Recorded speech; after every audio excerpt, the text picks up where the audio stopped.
flat operations to leave the flight deck catwalk area. Those remaining on the flight deck must get into the complete and proper flight deck uniform. Helmets on and securely fastened, goggles down, sleeves rolled down, life vests on and securely fastened. Check your pockets for loose gear and file. Make sure all your tools are accounted for. Check chocks, chains, loose gear about the deck. Stand clear of intakes, prop arc, fuel blades, and tail rotors. Ensure exhaust is not blowing on ordnance and control surfaces are clear of all personnel. Start to go aircraft. Start them up, folks. Okay, folks, here we are in the cockpit, all started up on the flight deck. And we're going to enter data for our SLAM-ER mission. Hit the WB switch first to bring up the DTC tool. Select F18. Then SLAM-ER movie, which is preset for this. Go to edit and then add some waypoints via the F10 menu. I'll bring up the coordinate entry tool. And then we'll put in a series of waypoints. Waypoint 0 at the boat. Waypoint 1 en route to the target. And then waypoint 2, which will be the steer point for the first missile, which is going to be this point here. And then waypoint 3 will be the steer point for the second missile. Waypoint 4 is the steer point for the third missile. And waypoint 5 is the steer point for the last missile off the airplane on Station 3. Now we'll go to the target area and we will enter some lat longs and elevations for the 4 targets. Winds are out of the east, so we are going to hit the targets west to east. Now each missile could have up to 5 steer points, but we're only going to put in 1 per missile, and the first missile off the airplane is on Station 8. So we'll add that latitude, longitude, and elevation. Now for the second missile, it'll be Station 2. Same thing. Third missile will be Station 7, lat long and elevation. And then the last missile will be off of Station 3, and again, lat long and elevation. Then we will load all this data into the DTC tool. The waypoints will go into the waypoint slot, and the pre-planned coordinates and elevations will go into the pre-planned category. And as we enter in each missile, the coordinates are visible, and you can see that it adds a steer point for that SLAM-ER type missile. First airplane off the this is just the coordinates to verify they made it to the DTC. First missile off the airplane is Station 8, so we're going to add its steer point, and as you recall, that's waypoint 2. And then we'll save it, or check box and save it. Second missile off the airplane is on Station 2, and that'll be waypoint 3. Check and save. Third missile will be Station 7, waypoint 4. Check and save. And then the last weapon will be off of Station 3, and that'll be waypoint 5. And we have these steer points in each missile to provide some spread time between each missile hitting the target so that the pilot can use the DTC in the cockpit to control each weapon. Okay, then we'll add some other stuff for our radar and miscellaneous, just to be thorough. Verify the waypoints.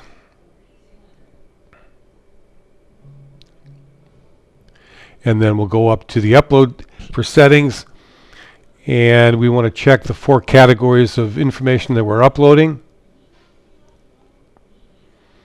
Then we'll get rid of the coordinate entry tool, and we'll go back to the cockpit here.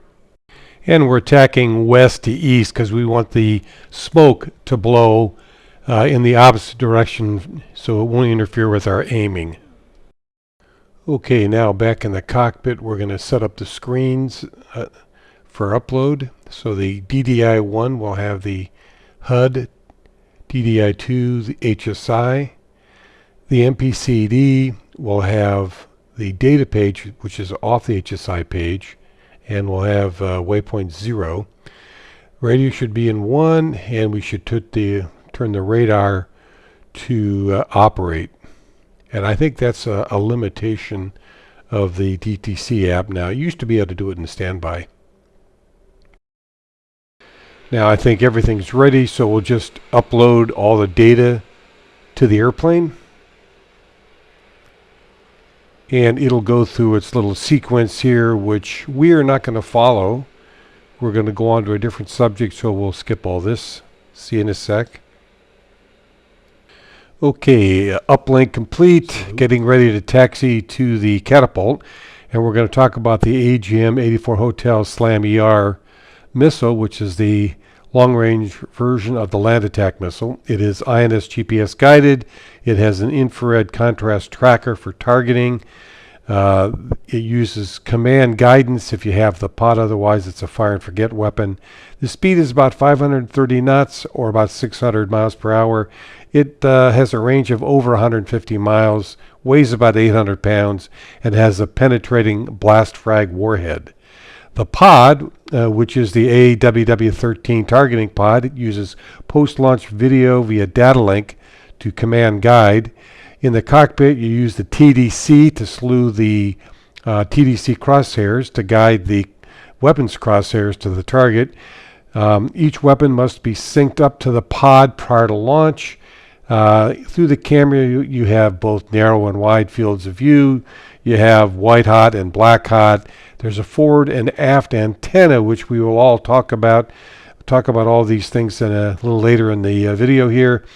But with the pod, you can use man-in-the-loop Centroid contrast tracking or man-in-the-loop force correlate tracking, and we'll talk in more detail about that shortly.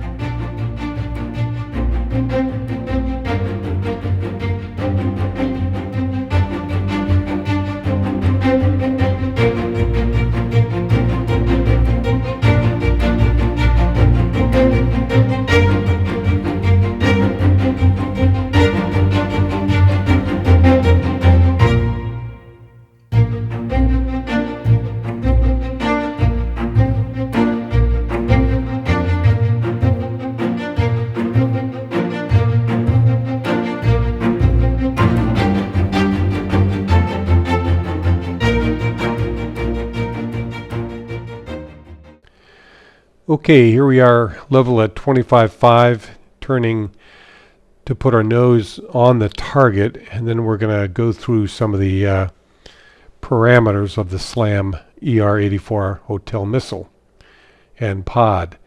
First thing we're going to do is, once we get all trimmed up and put the altitude hold on and the throttle, we are going to switch to the stores page, and we're going to cover a few things. Just a reminder, this is pre-planned, so the target and steer point coordinates are already entered. We're going to go ahead and go to air to ground so we can get some of the symbology up there. First thing we're going to do is probably just go around the horn here a little bit and talk about each of the items. Flight profile is just the altitude that we're going to ingress at. And there are three choices. Let's see, there's high, low, and medium, and we're going to go in medium. Then there's only one fusing option. It's instantaneous. Then we're going to change the distance for the sensor turn on to 20 miles to give us a little bit more time to talk about what you're looking at through the camera. So we're going to set 20 miles to each of the missiles, and we're cycling through that now.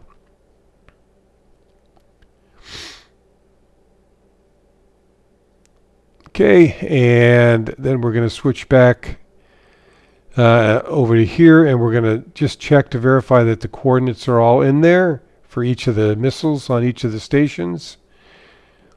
And then we're going to go back to the main page once we've done all that. They look good.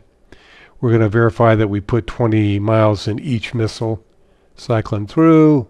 Looks like that's the case, so we're good.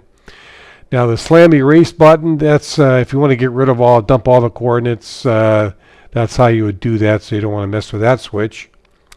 Then there's a weapon switch, and that's how we pair the missile to the pod. So let's turn the pod on first. Looks like we got a little over a minute to max range to TMR, and that's the line there on the MPCD. And so we'll just turn on the pod on the DDI2, and it defaults to station 2. So notice that there's a weapons button on the DDI1, and there's a weapons button on DDI2, but they have different acronyms. WEP. Now, notice you can switch them both off, and it affects both screens. So that's how you just select the missile you want to pair it to. And of course, the slammer is X'd out on both the HUD and the DDI 1 and 2. That's because we have the master arm off, so we'll turn that on. And now we've got the ready indicator in all three locations. Okay, we're about ready to cross the TMR, so we want to get well inside that so that we're not stretching the missile too much. That's the in-range indicator. Also, the fact that we have 2 steer points means that we have one actually entered in the airplane so far, and that's all we want, so that's good. And we just verify all the things. So the missile is ready. It's connected. We're inside the max range. We've got medium, instantaneous, and 20 miles. And so we could go ahead and pickle this one off here shortly. There it is. Okay. Now we just want to trim up the airplane a little bit here and then re-engage the autopilot so we don't go wandering off heading here too much. Okay, and then we'll pair the next weapon to the pod, and we'll just do it on the DDI2 this time, just to show you that both weapon switch buttons are functional. And so just verify that the connection is with the missile on station 2, as indicated on DDI2 there. Medium, instantaneous 20, and lots of time before sensor turn on, which is the TDS value up there. And now we can go ahead and pickle this one off. Boom, there it goes. Okay, time to get the third missile now. So we'll again use the weapon switch to pod the missile to the pod after trimming up again. So we'll use the DDI1 button this time, station 7 missile, and it's paired. It's in range. It's paired to 7, which is good. And the slammer and DL13 indications on both DDIs are pretty much the same. So we can go ahead and pickle this mother off. Boom. Okay, and one last missile to pair up after we trim it up. Okay, looks good. Yeah, maybe not. Trim, trim, trim.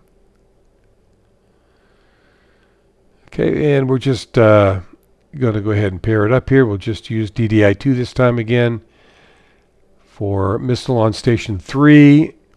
Looks like it's all paired up correctly. Medium, instantaneous 20. In range, everything looks good. Go ahead and pickle that one off. Okay, and now we just want to sit back and wait while the missiles track to the target. In the meantime, we're going to take a look at the target area. That's the nitrogen shed, the operational headquarters, the administrative headquarters, and the helicopter for the commander.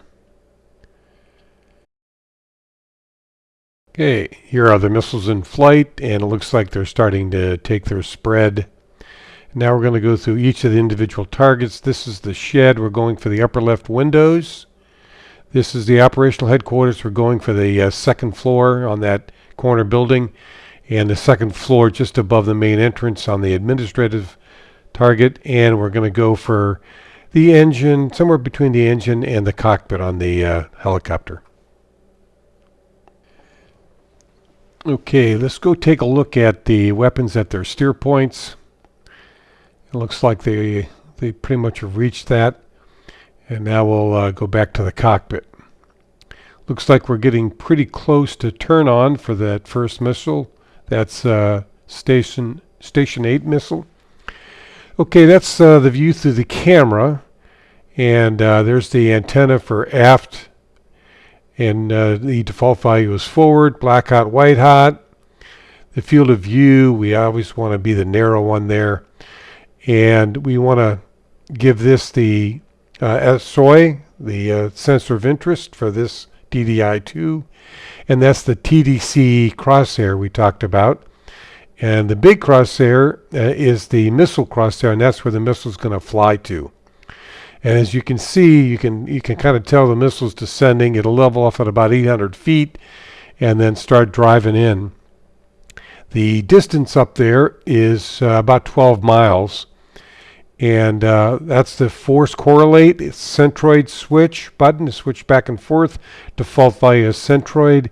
So if I don't hit the TDC at all, then it's going to go for the coordinates we pre-entered, and it's going to contrast track around that point. Once I hit the TDC in Centroid, it's going to jump to the TDC crosshair and then correlate using contrast tracking. Now, if I try to, and see, it jumps around looking for contrast, and so I can't really hit a good specific target.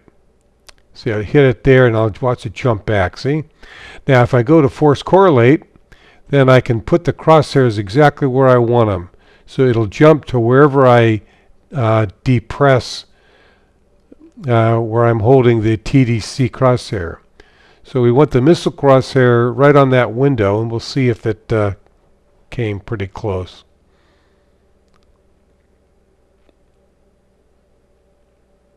Yeah, pretty close.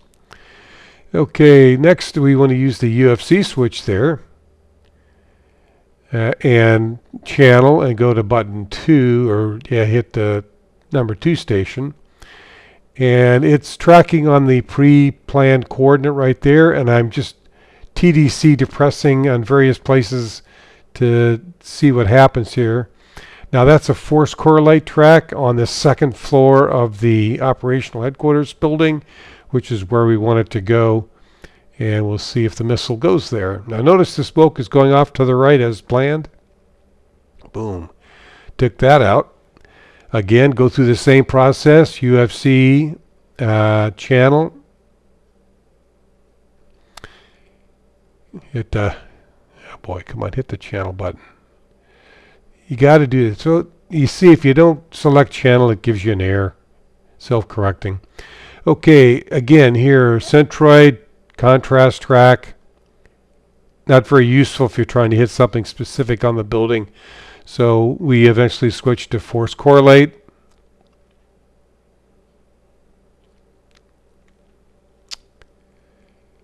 Okay, force correlate, and then we want to be right over the main entrance there on the second floor. There's a conference room with a meeting going on. So we're hopefully taking out the commander if he's not at the operational headquarters. Boom. Okay, now we're going to go for the helicopter. This is kind of an no-brainer. Lots of contrasts in that area, so we want to put the crosshairs exactly where we want. So narrow field of view. We're going to try white hot, black hot. We'll go to black hot this time. But notice when I go to force correlate, it automatically goes back to white, and you can't switch back. So we'll show you here in a second. So we're just waiting for the helicopter to come a little bit more clear, but we're going to go to force correlate anyways because it's we're not going to have a whole lot of time. Notice that it went back to white hot. I don't know if you can change that, but it doesn't look like it from here. Okay, so just minor changes to hit between the cockpit and the engines. It's kind of a fuzzy picture. The helicopter's pretty cold, so it's not showing a really strong signature, but it's there. You can see it. Boom. Okay, took out all 4 targets. Mission success. Time to head on home.